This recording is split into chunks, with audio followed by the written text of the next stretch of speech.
Ahleen wa sahleen. Right now we're going to talk about the passive participle in Arabic, or what we call ism al-maf'ul.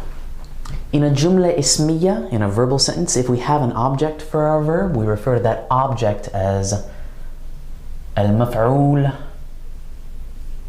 bihi. And maf'ul is also the structure that we can use to create a passive participle out of a verb, right? The thing that an action is being done to. We saw in the last video, for example, that we have the verb to write. He writes. Yaktub.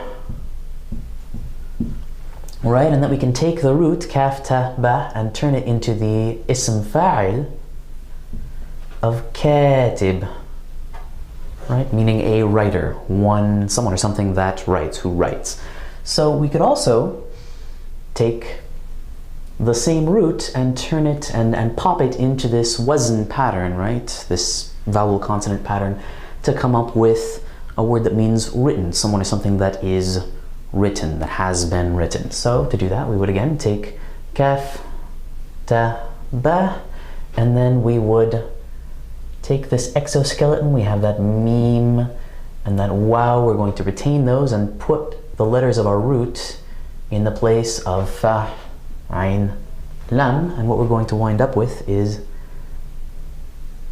maktub. Right, so suppose that your Arabic instructor is a little unclear on his or her syllabus about whether the assignment is something that they want handed in on a sheet of paper or whether it's just an exercise that you should review in the book, right? You might say, oh, excuse me, afwan, hada wajib maktub, right? Is this written homework, or is this just something to review? So that's an example. Maktub, in certain contexts and in certain dialects, is also the word that we would use to refer to a letter, right, that we send or mail to someone. And sometimes it's also used in the context of fate, right? Maktub alayna. It is written that something should happen, should occur, should befall us, for example. Let's take another example. If we want to refer to something being known, for example, let's take katib, right, a writer, and we want to talk about how a writer isn't obscure, right? We know this writer. This writer is a household name. We could take the verb for to know, ya'rif, and again we could isolate the jadr, ayn, ra, fa, that triconsonantal root, and pop it into the maf'ul wazn, that vowel consonant pattern, right? Swapping out fa, ayn, lam. So we would retain the skeleton. Let's use a different color to emphasize this. So the ma, that's part of our wazn, and then we've got our ayn, ra, waw, fa. We always retain that root and we always retain the letters in order, but we've come up with a slightly different meaning, right? Now we have known. So if I want to talk about a well-known author, for example, I could refer to someone as katib ma'ruf, a well-known writer, a well-known author. Again, ism maf'ul is found all over the place in both colloquial dialects and in formal Arabic, and a lot of nouns and adjectives are derived from this pattern. For example, let's take one more verb that you probably know, yashrab, to drink, right?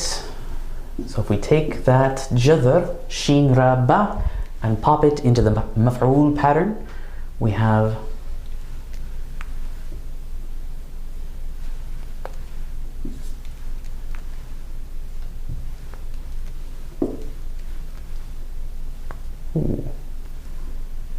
mashroob, which is the word for a drink, a beverage, right?